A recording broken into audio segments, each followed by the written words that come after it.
Good morning to everyone tuning in. Welcome to our next conversation with a professional who is here to help you find the resources that you need to help yourself as the parent or other adult in the life of a teen or tween, and also to find the resources to help you help them. If you and I haven't met, I'm Clarissa Constantine. I'm the founder of the Parent Tween Connection.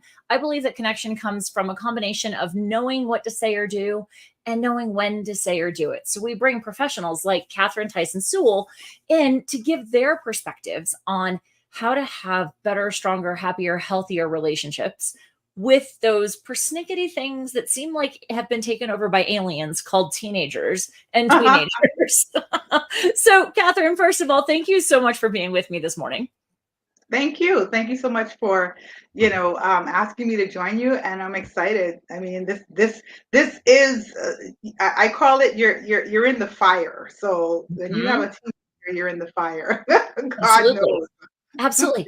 Well, and one of the things for folks tuning in that I love about Catherine, just right off the bat, is that she's actually coming to us from the Cayman Islands. So, Yes. quick plug for those of you who aren't yet members of Parent Tween Village, we're going to be having a conversation with Catherine in the Parent Tween Village about global influences in parenting and how we can borrow from other cultures, other philosophies beyond the echo chamber that we've created for ourselves, and learn different ways from other cultures about how we can engage with teens and tweens. But we'll get there. Before we get there, Catherine, give us a little bit of a background. I know you have your master's in social work, you're a coach and a published author. You are a proud single mom of 3 kiddos, if I recall. And Right. I know that one of your biggest soapbox points is you have to take care of yourself as the parent in order to take care of your kiddos. So start from the beginning, give us kind of your background, how all that fits in, and then step up on your soapbox, my friend. Okay. All right. So, yeah. So, well, as you said, I have a master's degree in social work, and my undergrads are in psychology and social work as well. Okay. And I did all of that as a single parent. So that's huge. That's a huge thing for me to communicate to people, because I have a lot of young people, young women that are just feeling so hopeless. And I'm like, listen, you're gonna be fine. I did this with 3 kids, and you have one or you have none, you can do it.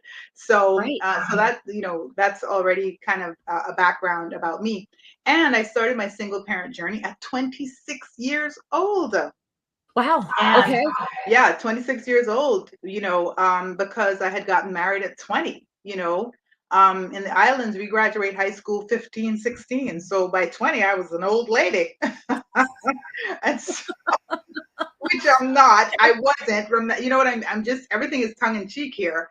And so, by the time I was 26, I had started this, my single parent journey with a 6-month-old, a 4-year-old, and a 5-year-old. So I was basically kind of, yeah, it was baptism by fire. So, you know, So let me just clarify. At one point, you had 2 under 2, and then you had 3 under 5. yeah, well, right, because my sons are 19 months apart. And then when my daughter joined, she was 3.5 years younger than the younger one.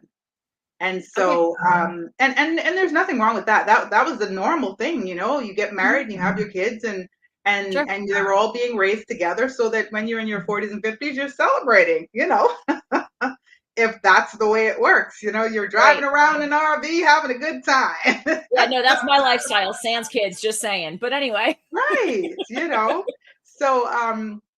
so yeah, starting off that journey at that age, really, I had to figure it out really quick.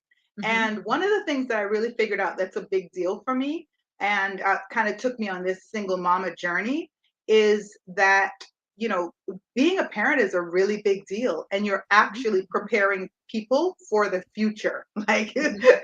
I think, like, they're so cute and they're so ridiculous and they're so all that you can kind of get caught up in their world and forget what you're doing. And what you're doing literally is shaping people for their life. Right. So Right. that's kind of, when I kind of came across a little bit, gotten, used to being a single mother, say 5, 10 years in, then I was like, all right, I want to talk to people about this. And so obviously I'm a social worker by profession, family counselor. I do life coaching. I do a lot of training. I work with communities. I work with mentoring programs. I'm a pageant director. I mean, it's like all kinds of stuff that's just happening to me in the last few years of my life that's kind of Okay. placed me in places to really help shape people that may Mhm. not have had that in their parenting, in their parent For sure. from their parents. And so I'm just So mothering everybody. so with all of this, I've got friends, some of my closest friends have littles. Some of my closest friends have teenagers. And so, like I said, I don't have kids of my own.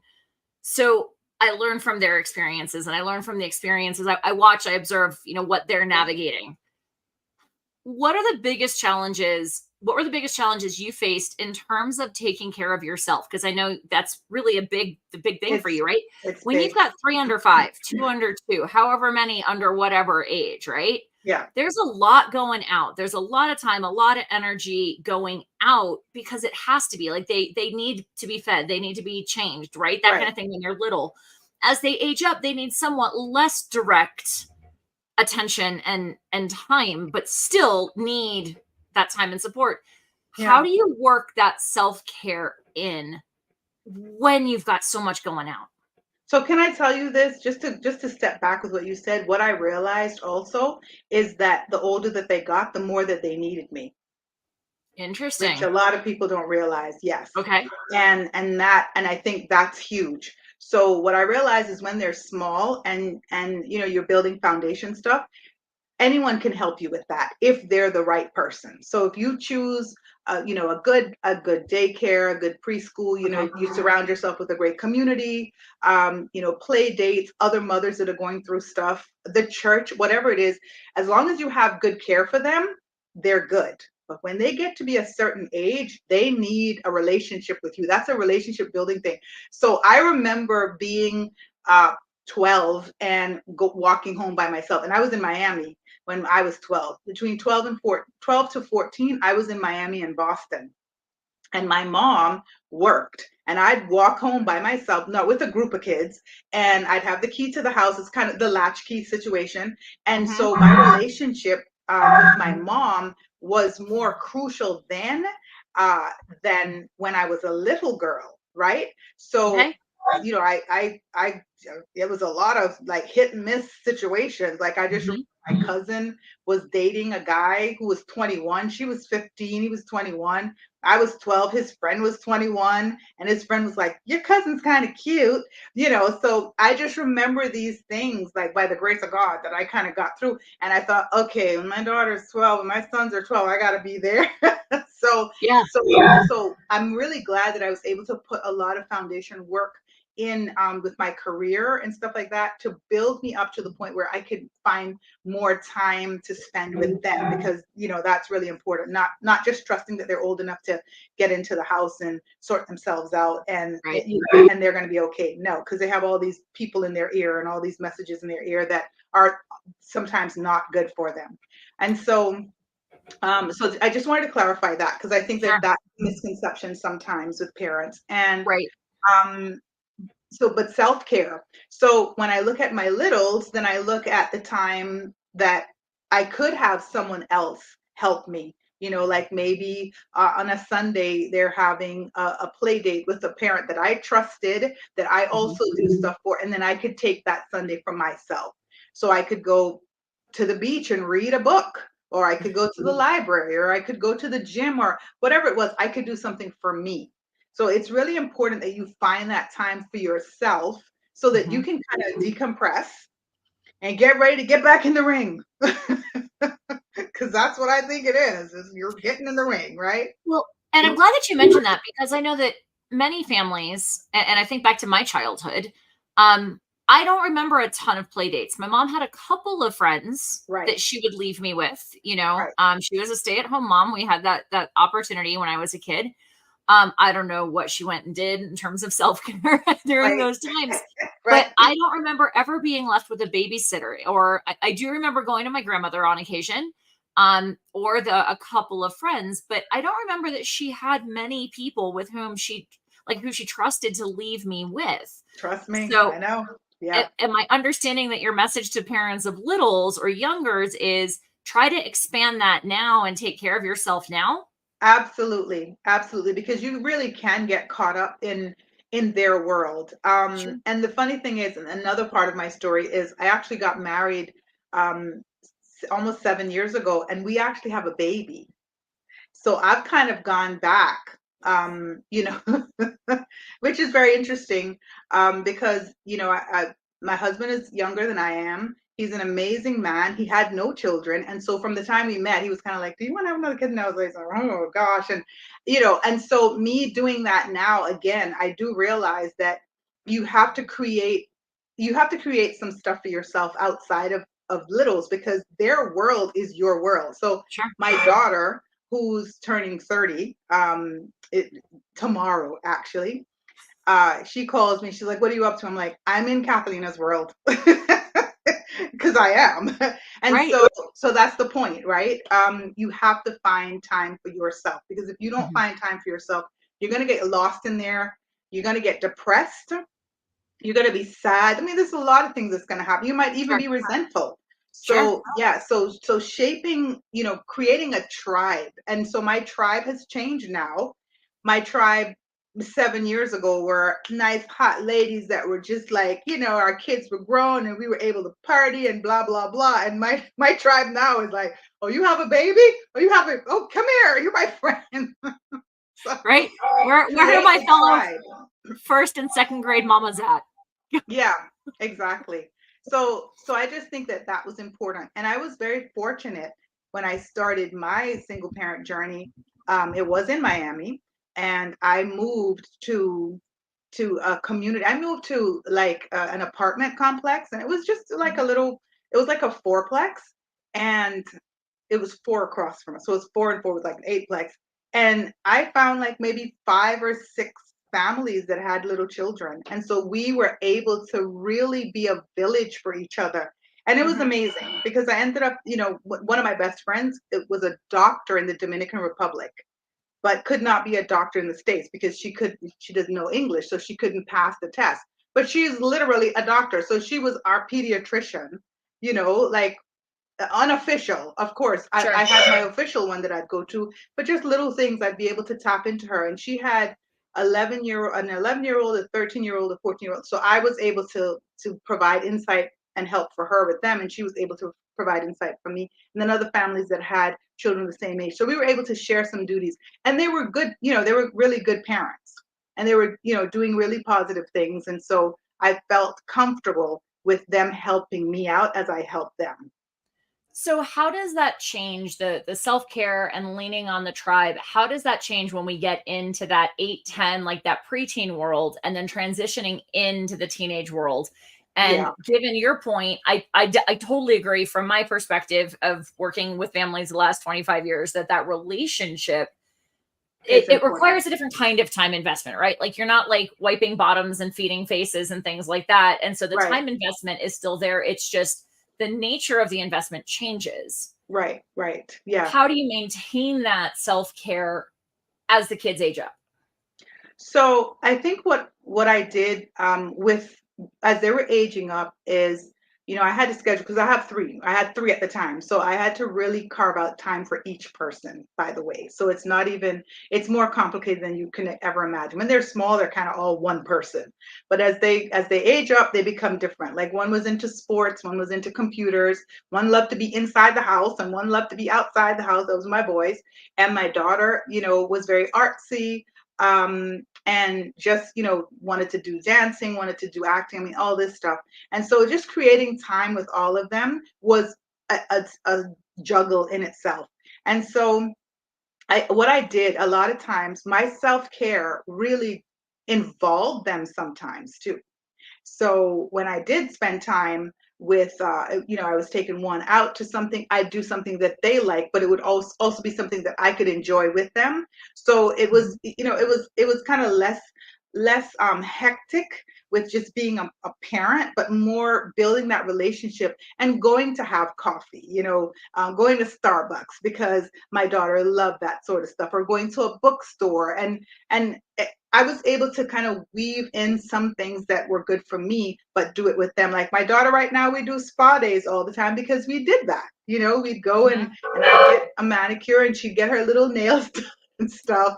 And so it was also teaching her, how to take care of herself. The same thing with my sons. I'd find something that they liked. The one liked sushi, and we'd go sit down and have sushi, and I'd get a chance to talk with them and figure out what's happening in their life. And so what I'm saying is the self-care was a little bit more, I had to be a little more creative, right? And then having somebody to supervise them too, because I think when they get a certain age, you think, oh, they don't need supervision. They absolutely do.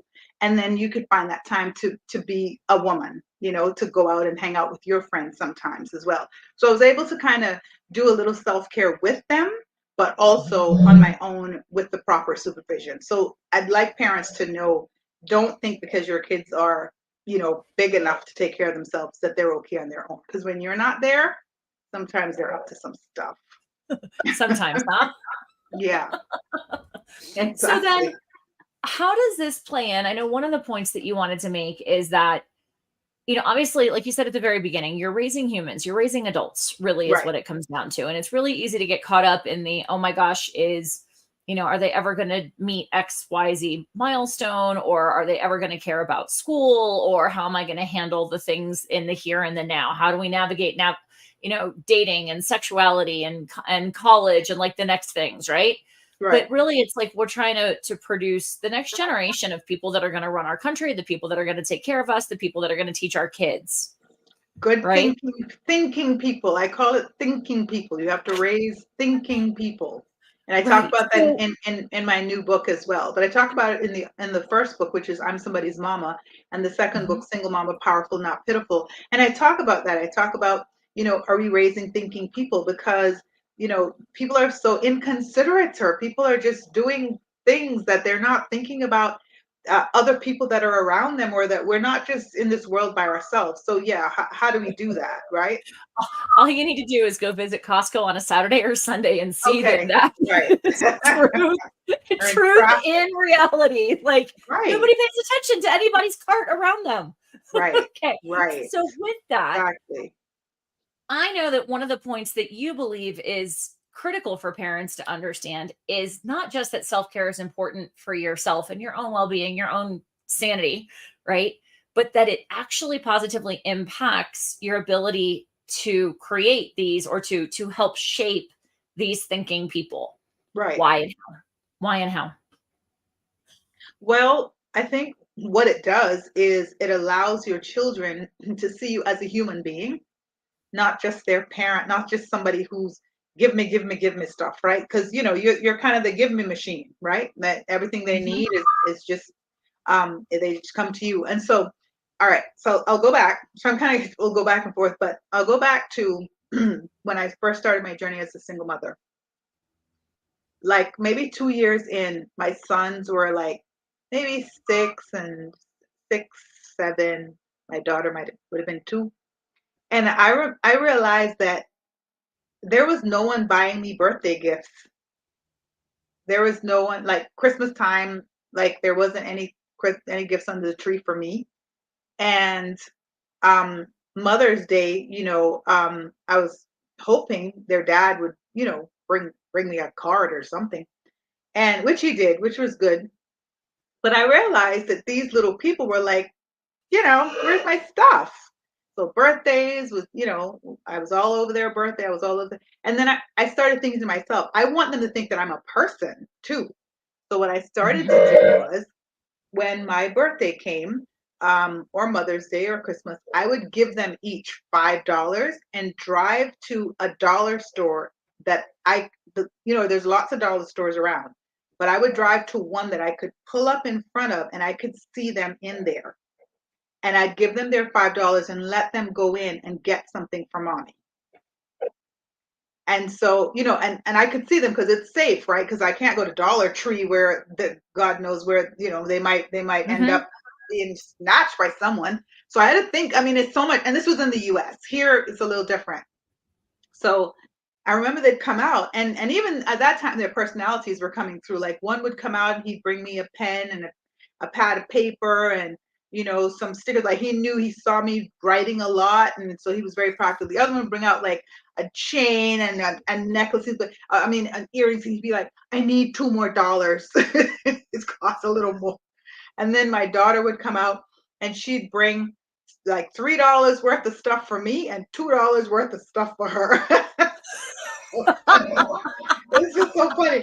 But it really became something that, just building them to think about other people outside of themselves, but to think about me as an actual person. And I'm so glad that I did that, because I really do have these 3 amazing adult children that are just, oh my gosh, like they make this big deal of my birthday, Christmas, Valentine's, Mother's Day, any occasion. The same deal I make of theirs, they make of mine. And I think that was something that because I started that. Well, and by extension, they make those big deals for those events for other people as well. Yes, yes, they do. And so birthdays are a big deal in our life. So if one is married, or one is in a committed relationship, one has a daughter, one is engaged to be married. So the whole year around, we're celebrating everybody's birthday. We have 8 birthdays to celebrate. Now I think we got 10 now, 10 birthdays to celebrate. And when Christmas time comes, we've started doing like Christmas list, because it's getting out of hand. We're just getting broke. But it's amazing because we also get to enjoy this really beautiful relationship and this beautiful family stuff, but to think outside of it. So we're thinking about grandma, and we're thinking about my sister and her kids and stuff. But really it's really about you're a part of a bigger world. It's not just the world is revolving around you, but you're actually a part of a revolving world. Right. So I think that just that community stuff, being a social worker, they were with me a lot on my community stuff, my family nights, or my parenting nights, or my women's retreats. They all had a part in it. They were all doing something. If the boys were helping to build a backdrop, or my daughter was doing somebody's nails, and we did like the pampering sessions and stuff. So they kind of grew up in community service. And I think that's amazing, because they're able to think about other people other than themselves. And that was kind of not forced on them, but just kind of massaged a little bit in their life, so that they grew up kind of being just very community minded. I like that perspective. We've had a number of professionals who believe, as you, that we have to fill our cups first, or like the analogy that you'll see on social media of like older women who will have the server pour coffee and it'll spill in the saucer, and they deliberately won't take it from the saucer and put it back in the cup, because the whole point is that when you fill the cup and you are the cup, then what spills over fills the people around you, right? Like there is extra there. But we haven't had anybody put the perspective that you just did of how it actually impacts them as community minded and other aware of others, human beings, and thinking human beings. So I really like that perspective on it. So thank you for underscoring an important point and showing a different impact that it has. Well, thank you. Any closing thoughts that you would want to leave moms, dads, single or partnered or whatever it is, with relative to self-care and the impact that it has on your kids, before we go to Parent Tween Village for our other conversation? So I think one of my closing thoughts would be, for anyone who is in the fire, parent, tween, the teenager, the preteen, anything, that this is a really, really tough time in your life, right? And or it can be a very, very tough time. It can be. It really can be. I had these perfect children, perfect. Then they became 10, 11, and I was just like, who are you? And it's so funny, because my daughter, she would say to me, I found all these books, because you forget. It's beautiful how you forget these things. I forgot about this very trying time in our life, and I found all these books the other day. I was packing up some stuff, and all the books were, Will My Daughter Always Hate Me? God, I hate my mother, things like. And I was buying all these books because I was just like, oh no, this girl who loves me, she thinks I'm everything. And it was when she was about 11. She had just started to be, wanted to break out into her own life and get out of my business, stop trying to control me. And I obviously had to. I obviously had to be monitoring and to make sure that, you're not up 3 o'clock in the morning chatting on whatever chat was happening at that time, to some older guy. It's like, what are you doing? So that's what I have to say. Like, it's going to be tough, but the way that you're going to make it easy for yourself is to see your children as human beings, like actually see them as human beings, and figure out what you can connect with them with. And so your self-care could be in identifying things that they like, because they're just like you. At the end of the day, like I have these three, I've got four now, but I have these three clones of me right now. Like in some way, they're like me. And so find those little niche ways and do something with them. And that is going to relax you a little bit, but it's also going to allow you the time when you take that break for yourself, that that they're okay, because you're building a relationship with them. You're building this friendship with them, that they understand that you can be trusted. You have their back. You're not the bad guy. And so when you're able to do that, you'll feel less guilty about finding some time for yourself. So I'd say first, start honing in on those beautiful little beings that are just becoming people you don't know anymore. And I remember my daughter, she'd say to me, when she was about 5, she'd say, "Mommy, you don't trust me?" And I said, "Oh, I trust you. I just don't trust the world with you." And then she became 10, 11. She goes, "You don't trust me." I was like, "Yeah, you're right. I don't trust you because you're a stranger. You're a stranger right now. You're not the girl that I remember. You're becoming something else. So when the dust is settled, then I'm going to trust you again. But right now, I don't trust strangers. So just work with me while I work with you as we figure out who you are." She came back home the next day and she said, "Mommy, you remember what you said to me yesterday?" Yeah, she said, "That made so much sense today. You know why? Because my teacher did something and I told her off. And as I was telling her off, I could hear myself and I could hear me think, why are you doing this?" And I thought, oh my gosh, I am a stranger. So I'm trying to figure me out. And I was like, that is crazy that she was able to make that connection. And so I also tell parents that I have to get them over the hump. And the hump to me is around 14, around 14, 15. If you can get them over that hump, then you're going to be able to say, okay, great. But it's going to take that time where you got to hunker down and create that relationship and look at them and make sure you have those moments where you're looking them in the eyes and they know they can trust you and you're building that relationship.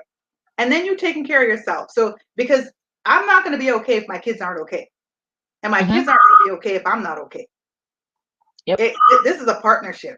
So if they're not okay, I'm not okay. If I'm not okay, they're not okay. So always bear that in mind. Well, and the point that I often make to families is we're the ones as the adults with the fully formed frontal lobes, and we're the ones who generally can process a little more effectively and can learn to regulate and therefore co-regulate more effectively. And the self-care helps us do that. And so and at the end of the day, I was just having this conversation with a girlfriend yesterday that we're the only ones we can control. We can influence them the older they get, but we can't control them. To your point of, they are human beings, they are individuals, they are their own person. We can't control, but the stronger that connection is, the more that we can influence them as they get older. Exactly. Yeah. And find good friends. Find good friends. That'd be my last thing I'd say to parents. Find good people. Find good friends. Some older friends are good. If you have an older person, they've been there already. They can give you advice of mistakes that they've made, lessons learned, things they do differently. But find friends, find people that you can talk to, people that will listen to you, that will will cry with you, will cheer you on. Not just the party, not just the good time friends. Find good people in your life. Well, and I'm imagining you would say, friends who've been parents and who've been through that process, but also friends who don't necessarily have kids can be valuable resources as well, because they've gone through some of that. Like, just as we age, as women through our 30s, through our 40s, there are certain things that we can all have in common, whether or not we have children. And sometimes those friends are just as valuable as Absolutely. the ones who are like, how do you navigate the 11-year-old who's like losing his mind? Right. Now, So, one of my closest friends in this world doesn't have any children, and mhm, she completely mothers me. Like she mothers me. She really does. And she is able to help me balance it out when I'm kind of in the guilt phase. mhm, She does help me put things in perspective. She's a highly educated woman, and she's been married a few times, and she really does help me, navigate those waters. She'll say, hey, mhm. you're doing great, you're doing amazing, you don't have to feel guilty about that. I don't think you need to kick yourself, for not doing this. I think that this is an opportunity for you to see how they're going to do it, because you've given them all the right tools. She has no children, so whenever Mhm. I really need that, I'm going to call her. I wish she lived in the Yep, Cayman Islands. I'd go sit down in her house a couple times a week. absolutely. All right, Catherine, clearly we could talk forever, but we do have another conversation that we're going to get to over in Parent and Tween Village for any of our village members. We're going to be talking about um, within the global awareness context, since you have lived in the islands and you have lived here in the States in a couple of different locations, we're going to take a look at how we can borrow parenting and connection insights from other cultures, and what you've seen in various manners of influencing teens and tweens from a global perspective. So for folks who haven't joined Parent Tween Connection, you can pop on over to, I should say, if you haven't joined Parent Tween Village, you can pop over to Parent Tween Connection / Parent Tween Village and join there to catch the replay. And Catherine, how can people find you to learn more about the coaching and support that you offer? Well, I'm on LinkedIn. Okay. I'm actually on LinkedIn, Facebook, Instagram, under my name. So you can Okay. always find me through there, and you can direct message me, and I'll get back to you. I have a couple of things that I'm doing, and if you join my communities there, you'll be able to see those things as well. Awesome. Cool. All right. Well, Catherine, thank you so much for your time, your insight, and we will go ahead and wrap up, and I will catch you in Parent Tween Village momentarily. All right, see you over there. You got it. Bye, everybody.